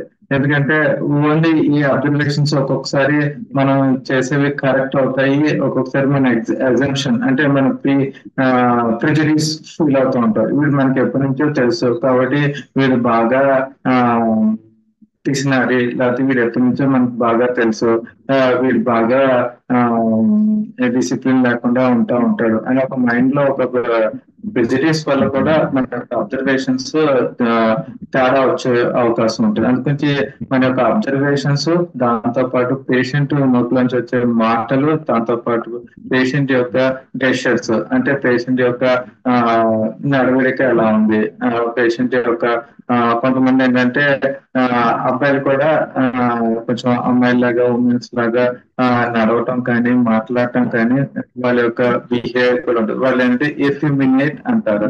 అలాగే కొంచెం అమ్మాయిలు కానీ ఆడవాళ్ళు కానీ ఎలా ఉంటారంటే కొంచెం మ్యానిష్ లాగా ఉంటారు. అంటే మగవాళ్ళు ఉన్నట్టుగా కొంచెం ఇలాగా ఎత్తుగా పెట్టడం, తర్వాత ఏమో నడవటం కూడా ఒక మ్యాన్ నడుస్తున్నట్టే ఉంటారు. వాళ్ళు మాట్లాడటం కూడా ఒక మ్యాన్ మాట్లాడినట్టే కొంచెం డామినేట్ గా మాట్లాడటం. ఈ విధంగా వాళ్ళ యొక్క నడవడిక బట్టి కూడా మనం వాళ్ళు ఎఫిమినేట్ కానీ, లేకపోతే ఎఫిమినేట్ అంటే మేల్ ఫిమేల్ లాగా అనిపించడం అండి. మ్యానిష్ అంటే ఫిమేల్ మెయిన్ లాగా మనకి అనిపించటం అని. ఈ విధంగా కూడా మనకి చాలా ఇంపార్టెంట్. తర్వాత ఒక్కొక్కసారి చిన్నపిల్లలు కేస్ టేకింగ్ చేసేటప్పుడు వాళ్ళు ఇంకా వాళ్ళ తల్లిని అసలు వదిలిపెట్టరు. అంటే ఎత్తుకునే ఉండాలి, లేకపోతే వాళ్ళ పక్కనే ఉండాలి, వాళ్ళు పట్టుకునే ఉండాలి. ఈ విధంగా మనం వాళ్ళ యొక్క అబ్జర్వేషన్ బట్టి కొన్ని రూబ్రిక్స్ మనం చూసుకోవచ్చు. అంటే హోల్డ్ డిజైర్స్ అంటే పట్టుకుని ఉండటం, తర్వాత క్లింగింగ్ అంటే వాళ్ళని అంటే భయం అక్కడ, అంటే అవతలలో నన్ను ఏదైనా అంటారేమో, లేకపోతే అవతల నన్ను హర్ట్ చేస్తారేమో, లేకపోతే అమ్మ నాకు దూరం అయిపోతుందేమో, ఇలాగా క్లింగింగ్, హోల్డ్ డిజైర్స్ అనేది చాలా ఇంపార్టెంట్. తర్వాత ఏంటంటే ఒక్కొక్కసారి కొన్ని కాఫ్ కేసెస్ లో ఎలా ఉంటుందంటే మనం వాడికి బాగా బీజింగ్ ఉంటది, ఆయాసం వస్తూ ఉంటది, దగ్గు వస్తూ ఉంటది, కానీ వాడిని ఎత్తుకోమంటారు, కంపల్సరీ ఎత్తుకోమంటారు. అలాగే ఎలా ఉన్నాడు, యాక్టివ్ గా ఉన్నాడంటే యాక్టివ్ గా ఉన్నాడు, మెల్లగా మత్తుగా ఇంకా కింద పడుకోబెడితే మాత్రం వాడికి దగ్గు ఎక్కువైపోతుంది. దాంతో పాటు అలా నాకు ఎత్తుకోమని అడుగుతున్నాను. అంటే ఆ ఎత్తుకోవడం కూడా ఒళ్ళో వేసుకుంటే టాప్ ఇంకా ఎక్కువగా ఉంటుంది. కొంచెం తల పైకి పెట్టి భుజం మీద వేసుకుని ఇలాగా నడువు నిటారుగా పెట్టి ఎత్తుకుంటే కొంచెం కాఫ్ అనేది తగ్గటం అనేది మనం అబ్జర్వ్ చేస్తాం. ఈ అబ్జర్వేషన్స్ బట్టి అంటే carry, decide, erect position observation బట్టి యాంటీటార్కిక్ అని ఒక మెడిసిన్ 200 వేస్తే ఆ పేషెంట్ కాఫ్, ఆయాసం బాగా తగ్గిందండి. అది కూడా మనకు ఒక అబ్జర్వేషన్ అనేది చాలా ఇంపార్టెంట్. దాంతో పాటు మనకి ఒక్కొక్కసారి ఈ బాగా కాలు వాచి ఉంటది. వాచి ఉంటే అక్కడ మనకి విపరీతమైన మంట ఉంటది, విపరీతమైన పెయిన్ ఉంటది. ఇంత మంట ఉన్నా కూడా కొంతమందికి కొంచెం గోరువెచ్చని వేడినీళ్ళు కానీ, లేకపోతే వేడి గుడ్డ కానీ వేస్తే వారికి రిలీఫ్ వస్తూ ఉంటది. అంటే అక్కడ మంట ఎమ్యులేటెడ్ అయ్యి అక్కడ మొడాలిటీ, లోకల్ మొడాలిటీ మనకి వేడినీళ్ళతో రిలీఫ్ వస్తుంది. అంటే ఆర్సనిక్ ఆల్బము, తర్వాత ఈ చిల్లీ డ్రగ్స్ ఉంటాయి, హెపార్సల్ కానీ, ఇలాంటి మనకి వేడి వాటర్తో రిలీఫ్ వస్తుందంటే అవి ఆలోచించాలి. అలా కాకుండా అక్కడ మంట ఉంది, పెయిన్ ఉంది, దిగుదిగు లాగేస్తుంది, అక్కడ ఐస్ అప్లై చేస్తే కొంచెం రిలీఫ్ ఉంటుంది. అంటే మనం లెగం పాలు కానీ, లాకెసిస్ కానీ, తర్వాత క్యాలియర్ కానీ, తర్వాత మనకి సికేల్ కానీ, ఇవి ఆలోచించాలి. ఈ విధంగా లోకల్ మొడాలిటీ కూడా వాడికి ఏ అబ్జర్వేషన్ అంటే వాళ్ళు ఒక్కొక్కసారి చెప్పరు, ఒక ఐస్ పట్టుకుని వచ్చి ఇక్కడ పెట్టుకుంటూ ఉంటారు. ఆ అబ్జర్వేషన్ బట్టి కూడా మనకి మొడాలిటీస్ చెప్పుకుంటూ వచ్చేది. ఈ విధంగా మొడాలిటీస్ చూసుకుంటారు. తర్వాత ఆ కంప్లైంట్ ఎలా వచ్చింది అంటే ర్యాపిడ్ గా వచ్చిందా లేకపోతే స్లోగా వచ్చిందా అనేది కూడా చాలా ఇంపార్టెంట్. ర్యాపిడ్ గా వచ్చే వాటికి ర్యాపిడ్ డ్రగ్స్ చాలా ఇంపార్టెంట్. ఇప్పుడు విత్ ఇన్ 1 day లోనే వారికి ఫీవర్ వచ్చేసి నీరసం అయిపోయి చాలా స్పీడ్ గా ఉందనుకోండి, ఆ విధంగానే మనం లేకపోతే ఏదైనా డిసీజ్ వచ్చి విత్ ఇన్ 1 day 2 days లోనే వాళ్ళు బాగా నీరసం అయిపోతున్నారు, అక్కడ ర్యాపిడ్ గా పనిచేసే డ్రగ్స్ ఇస్తూ ఉండాలి. ఎస్పెషల్లీ మనకి arsenic album, phosphorus, arnica, pyrogenium, belladonna, aconite, ఇలా ర్యాపిడ్ గా బాప్టీషియా ఇలాంటి ర్యాపిడ్ గా పనిచేసే డ్రగ్స్ ఇవ్వాలి. అలా కాకుండా డిసీజ్ స్లోగా ఫస్ట్ ఏదో హెడ్ ఏక్ స్టార్ట్ అయింది, దాని తర్వాత కాన్స్టిపేషన్ స్టార్ట్ అయింది, దాని తర్వాత కోల్డ్ వచ్చింది, దాని తర్వాత దగ్గు వచ్చింది. ఇప్పుడు 4th డేకి ఇప్పుడు లైట్ గా 100 ఫీవర్ స్టార్ట్ అవుతుంది అని నెమ్మదిగా వచ్చే డిసీజులు కూడా ఉంటాయి. ఆ డిసీజులు కూడా దానికి తగ్గట్టు మనము మెడిసిన్ స్పీడ్ ఉన్న డిసీజ్ ఇచ్చాను. స్లోగా వచ్చే డిసీజ్ మనకి బ్రయోనియా ఉంటుంది, తర్వాత స్లోగా వచ్చే మనకి కోకులస్ ఉంటుంది, కోనియం ఉంటుంది, ప్లమోమెట్ ఉంటుంది, అల్యూమినా ఉంటుంది. ఈ విధంగా స్లోగా నెమ్మదిగా ఎఫెక్ట్ అయ్యే డిసీజెస్ వస్తే దాన్ని బట్టి మనము మెడిసిన్ ఇవ్వాలి. ఇప్పుడు పేషెంట్ ఒక్కొక్కసారి ఏంటంటే సివియర్ కోమా కేసులో కూడా బాగా డ్రోజీగా డల్గా ఉంటాడు. కానీ ఎవరైనా పక్కకి వెళ్ళేటప్పుడు కొద్దిగా ఉంటుంది. తర్వాత ఎవరైనా పిలిచినప్పుడు కొద్దిగా వాడి ఐస్ మూవ్మెంట్ అవుతూ ఉంటది. అంటే వాడు అంత కోమా కేసులో ఉన్నా అంత వాడి సెన్సెస్ మాత్రం చాలా అలర్ట్ గా ఉన్నాయి. ఫీవర్ తో కోమా ద సెన్సెస్ బాగా అలర్ట్ గా ఉన్నప్పుడు మాత్రం మనం ఓపియం ఒకటి ఆలోచించవచ్చు. ఓపియం ఒకటి, హెలిగోడస్ ఒకటి ఆలోచించవచ్చు. తర్వాత ఏంటంటే కొంతమంది ఆగకుండా ఇలాగా మాట్లాడుతూనే ఉంటారు, ఒక టాపిక్ నుంచి ఇంకో టాపిక్, ఒక టాపిక్ నుంచి ఇంకో టాపిక్. అంటే ఆగకుండా మాట్లాడుతున్నప్పుడు కూడా మనం కేసు ఒక్కొక్కసారి రాంగ్ డైరెక్షన్ లో మనకి టైం కూడా వేస్ట్ అయిపోతూ ఉంటది. అంటే వాడు మాట్లాడడానికి ఒక 10 minutes లోనే దాని ఒక రూబ్రిక్స్ మనం చూసుకోవాలి. అంటే లొక్వాసిటీ ఉందా, లాజిక్ ఉందా, లేకపోతే ఇన్సానిటీ ఉందా, లేకపోతే ఒక రకమైన పిచ్ ఉందా, లేకపోతే ఒక రకమైన బాయిస్టర్ అంటే గొప్పలు చెప్పుకోవడం ఉందా అనేది ఒక 5-10 minutes లోనే ఎక్కువగా మాట్లాడటం అనేది మనం అబ్జర్వ్ చేసి అక్కడ వారు మాట్లాడడానికి ఫుల్ స్టాప్ పెట్టి ఇంకో ప్రశ్న అంటే నేను ఫస్ట్ లో చెప్పినట్టు పేషెంట్ మాట్లాడివ్వండి అని నేను ముందు చెప్పాను. ఆ పేషెంట్ మాట్లాడనివ్వండి అనే దాంట్లో కూడా ఒక్కొక్కసారి మనకి అవసరం లేని విషయాలు కూడా ఎక్కువ చెప్తుంటారు. అంటే వీళ్ళ గురించి చెప్పకుండా వాళ్ళ అబ్బాయి గురించో, లేకపోతే వీళ్ళు చేసిన పనుల గురించో, లేకపోతే వీళ్ళు చేసే వాటి గురించో అది కేసుకి మనకి అసలు ఉపయోగపడవు అనే సిచ్యువేషన్ వచ్చినప్పుడు మాత్రం పేషెంట్ ని మనం అబ్స్ట్రాక్ట్ చేసి అక్కడ వారికి క్వశ్చన్స్ వేసి దాన్ని అడగవలసి ఉంటుంది.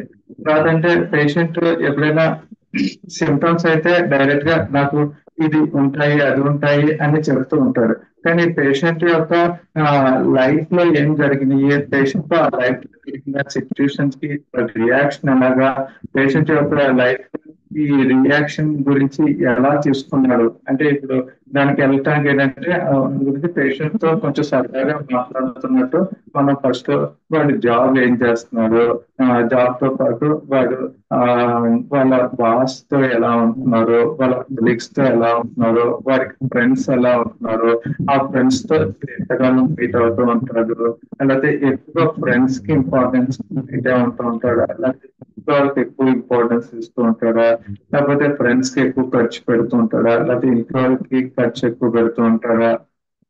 ఈ విధంగా ఫస్ట్ మన జాబ్, ఫ్రెండ్స్ అలాగే మన లోకి ఎంటర్ అవుతూ ఉంటాడు. అంటే వాళ్ళ లైఫ్ లోకి మనం ఎంటర్ అయ్యి అక్కడున్న సిచ్యువేషన్స్ మనం ఎంక్వైరీ చేసుకుంటూ వారి యొక్క సిచ్యువేషన్ కి వారి రియాక్షన్ అనేది బయట తీసుకుని దాన్ని కేస్ టేకింగ్ లో మన అబ్జర్వేషన్ కింద రాసుకోవచ్చు. అలాగే వాళ్ళ యొక్క ఫ్యామిలీ హిస్టరీ ఎంత తీసుకుంటాం అంటే ఫ్యామిలీలో వాళ్ళ బ్రదర్ ఉన్నాడా, వాళ్ళ రిలేషన్స్ ఎలా ఉన్నాయి, తర్వాత ఏమో వాళ్ళ వైఫ్ తో ఎలా ఉంటుంది, వాళ్ళ మదర్ తో ఎలా ఉంటుంది, ఇలాగా ఇది కూడా ఫ్యామిలీ త్రూ ఫ్యామిలీ మనం కేసులోకి ఎంటర్ అవటం, త్రూ ప్రొఫెషన్ కేసులోకి ఎంటర్ అవటం, త్రూ ఫ్రెండ్స్ కేసులోకి ఎంటర్ అవటం, త్రూ పబ్లిక్ అంటే పబ్లిక్ లో జరిగే అన్యాయాలు కానీ, పబ్లిక్ లో జరిగే ఈ నేరాలు ఘోరాలు కానీ, లేదా పబ్లిక్ లో జరిగే ఈ సిచ్యువేషన్స్ కూడా మనం కేసులోకి ఎంటర్ అవ్వచ్చు. అంటే కేసు ని ఏ విధంగా వాడు చెప్పకపోయినా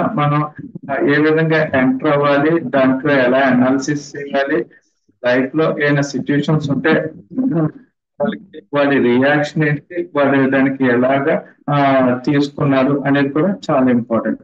ఎలాగైతే మనకి లైఫ్ లో సిచ్యుయేషన్స్ కి ఎలా రియాక్ట్ అవుతుందో అలాగే పేషెంట్ ఏదైనా సఫరింగ్ అవుతున్నాడు అంటే ఇప్పుడు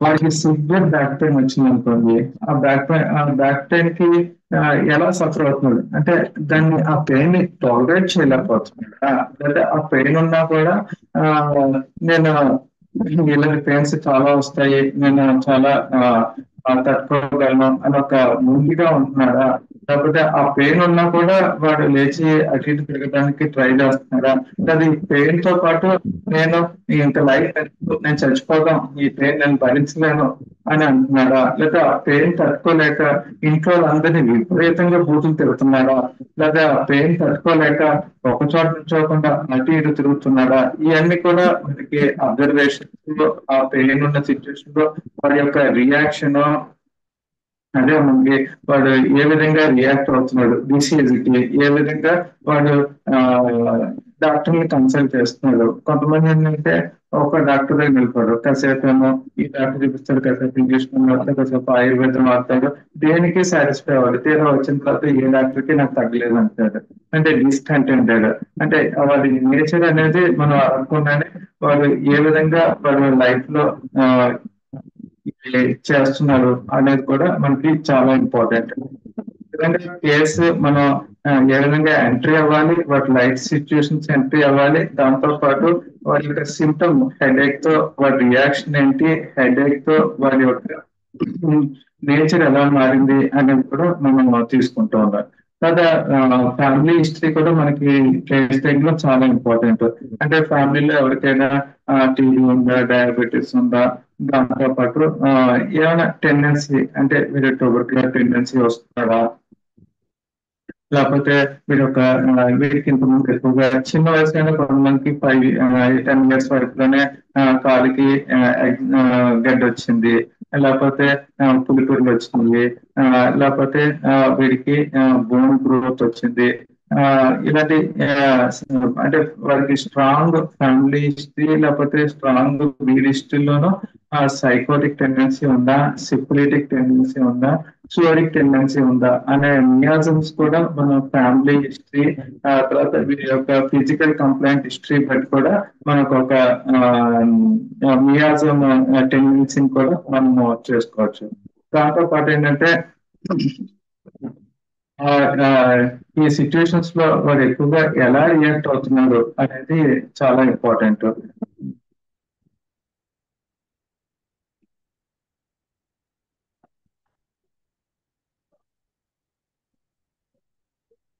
మేజర్ ఇల్నెస్ ఏమున్నాయా, దానికి ఒక వాడు ఎలా రియాక్ట్ అవుతున్నాడు అనేది కూడా అదేమో జర్నీ ఆఫ్ ద డిసీజ్, ఇది చాలా ఇంపార్టెంట్ అండి. అంటే మనం అడుగుతాం కదా, మీకు చికెన్ పాక్స్ వచ్చిందా, టైఫాయిడ్ వచ్చిందా, లేకపోతే గ్యాస్ ట్రబుల్ ఉందా, ఇవన్నీ అడుగుతూ ఉంటాం. జర్నీ ఆఫ్ డిసీజ్ అనేది చాలా ఇంపార్టెంట్. ఎందుకంటే ఫర్ ఎగ్జాంపుల్ ఒక పేషెంట్ కి ఫస్ట్ సివియర్ హెడేక్ ఉండేదండి, సైనస్ ప్రాబ్లం ఉండేది, సైనస్ ప్రాబ్లం ఉంది. దాని తర్వాత 5 years 10 years 12 years ఏజ్ వరకు నేను లైఫ్ లో చాలా సైనస్ ప్రాబ్లమ్ తో బాధపడ్డానండి అని చెప్తాడు. దాని తర్వాత నాకు 15 years నుంచి ఆ సైనస్, దాంతో పాటు సివియర్ గ్యాస్ ప్రాబ్లమ్, కడుపులో మంట, అల్సర్, ఈ కొంచెం పైల్స్ ప్రాబ్లం అనేది ఒక 20 సంవత్సరాలు వచ్చే వరకు వచ్చింది అంట. దాని తర్వాత నాకు ఇప్పుడు 35 years అండి. ఇప్పుడు నాకు ఈ పురికాలు మోకాలు బాగా అరిగిపోయింది, బాగా వాపు వస్తుంది, నేను ఇప్పుడు నడవలేని పరిస్థితిలో ఉన్నాను, ఈ లక్షణాలు చెప్పాడు. ఇప్పుడు మనం మెడిసిన్ ఇచ్చిన తర్వాత అదే అంటే ఒక ఆర్డర్ వచ్చింది, ఫస్ట్ సైనస్ వచ్చింది, తర్వాత ఏమో గ్యాస్ ట్రబుల్ వచ్చింది, దాని తర్వాత ఏమో ఎఫెక్ట్ అయింది. ఇప్పుడు మనం బాగా మెడిసిన్స్ అన్ని అంటే ఈ డిసీజ్ హిస్టరీ తీసుకోవడం వల్ల వాడికి డిసీజ్ ఏ లైన్ లో ఏ మార్గంలో వచ్చిందని తెలిసింది. మనం మెడిసిన్ ఇచ్చిన తర్వాత ఫస్ట్ మనకి బాగా సూటబుల్ మెడిసిన్ ఇచ్చాము, ఇచ్చిన తర్వాత వాడికి నాకు ఇంత ముందు ఎప్పుడు ఆ, ఏ డాక్టర్ తగ్గించలేదండి. మీ దగ్గర వాడిన తర్వాత నాకు ఒక తుమ్ము లేదు, ఒక ఎలర్జీ లేదు, ముక్కు బ్లాక్ లేదు అని అని చెప్తారు. కానీ ఈ మధ్యన ఎందుకో నాకు అసలు ఆ, ఈ కాలంతా ఆ, అరికాలంతా తిమ్మిర్లు, తర్వాత ఏమో అరికాళ్ళు కొంచెం చెప్పులు వేసుకుంటే కూడా లూజ్ అయిపోయి అని ఆ, చెప్పడం మొదలెట్టారు. ఇక్కడ మన మందు కరెక్ట్ అండి, రాంగ్ అండి?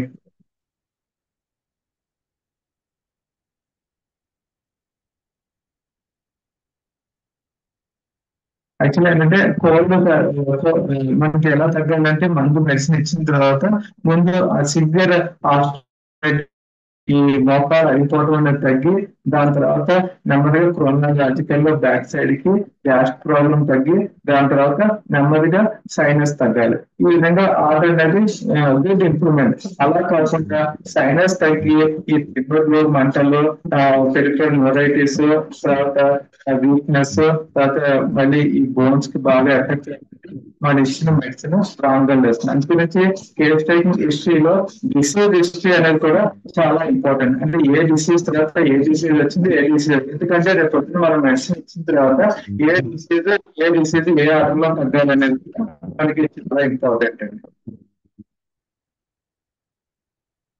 సరే, వింటున్నారా? సరే, ఇప్పుడు నేను చెప్పిన పాయింట్ వింటున్నాం sir. Journey of the disease chronological order అంటారు సార్. అంటే ఏ మెడిసిన్ ఇచ్చిన తర్వాత ఏ డిసీజ్ వచ్చింది, లేకపోతే ఏ మెడిసిన్ తర్వాత ఏ డిసీజ్ తగ్గింది అనేది కూడా మనం చాలా ఇంపార్టెంట్ గా తీసుకోవాలండి.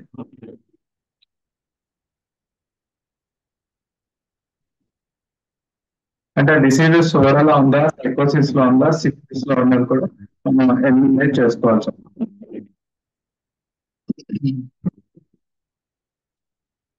సార్ ఒక చిన్న డౌట్ సార్. ఒక అమ్మాయి కాలేజ్ చదువుతా ఉంది. అమ్మాయికి జాండీస్ వచ్చిందని మందులు వాడుతూ ఉంది. వాడుతూ ఉంటే జస్ట్ అడిగితే జాండీస్ వచ్చిందని చెప్పి అన్నది.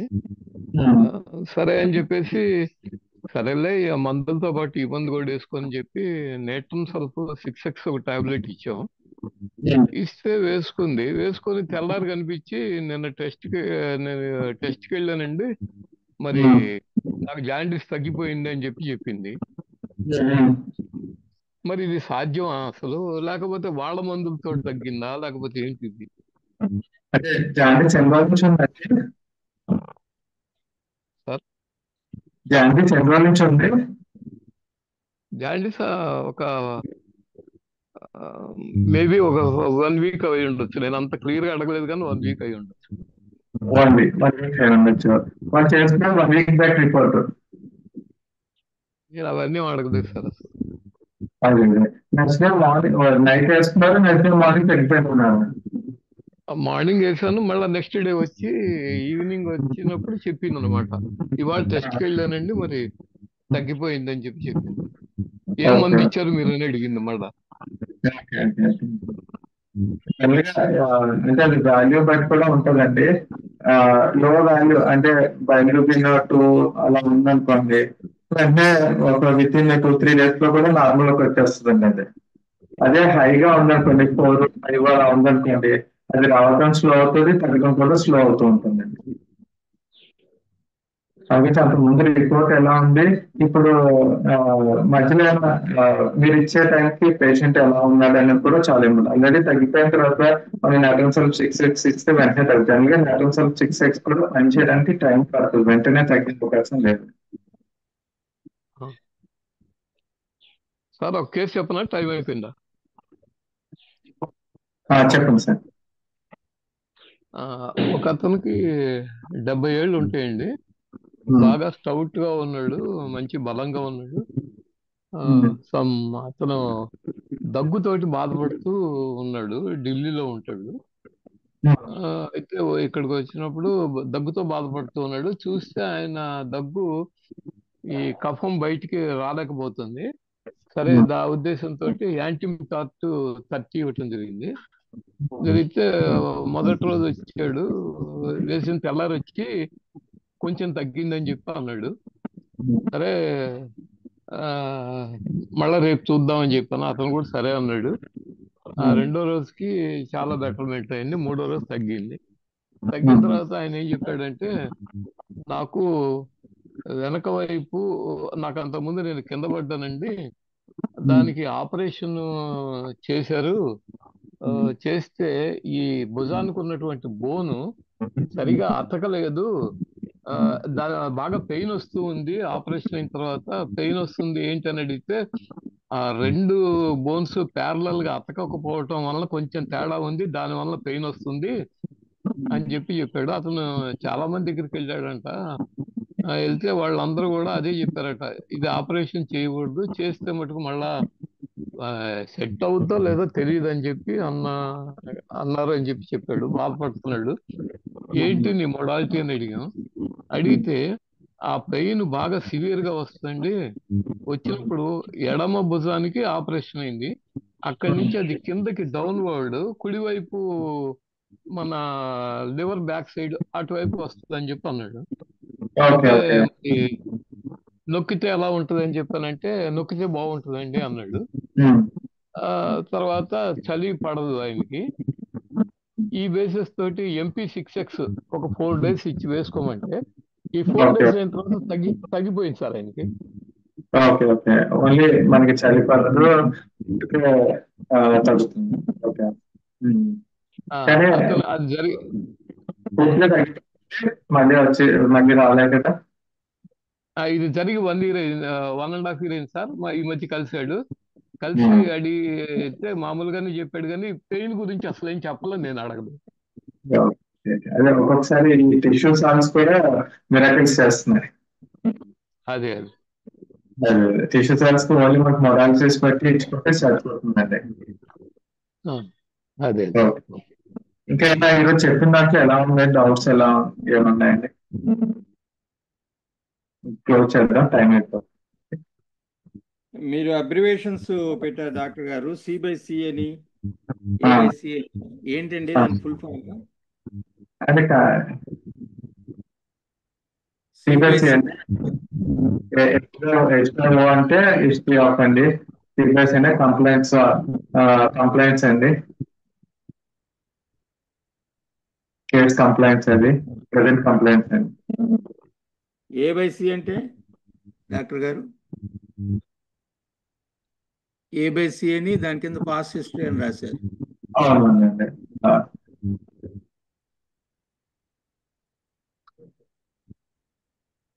అది ఇంపార్టెంట్ లేదండి. A/C వచ్చిందండి. ఓకేనండి, ఓకే, పర్లేదు. ఓకే, చాలా బాగా చెప్పారు డాక్టర్ గారు. మనం ఎక్కడైతే మిస్ అవుతున్నామో వాటిని మీరు ఇప్పుడు హైలైట్ చేశారు. రాబోయే రోజుల్లో కేస్ టేకింగ్ అప్పుడు మేము ఇంకొంచెం జాగ్రత్త పడటానికి మంచి విపులంగా మీరు చెప్పారు. థ్యాంక్ యూ డాక్టర్ గారు. ఓకే, అంటే ఇప్పుడు ఏంటంటే ఫార్మాటింగ్ ఫాలో అయిపోయి అది నేను కంప్లీట్ చేస్తాను, నా పని అయిపోయింది అన్నట్టు కాకుండా, మనం ఇంకా ఫార్మాటింగ్ కన్నా ఏది ఎక్కువ ఇంపార్టెంట్ ఇవ్వాలి అనేది నేను ఇందులో స్ట్రెస్ చేశాను. మీరు చెప్పింది కరెక్ట్ అండి. మనం ఫార్మేట్ రాసుకునేటప్పుడు క్వశ్చన్ ఆన్సర్లు వాళ్ళు చెప్పే దాని మీద కాన్సన్ట్రేట్ చేస్తున్నాం, కానీ ఏం చెప్తున్నారు, మన క్వశ్చన్కి ఆన్సర్ ఏం చెప్తున్నాం కానీ వాళ్ళని పూర్తిగా అబ్జర్వ్ చేయలేకపోతున్నాం.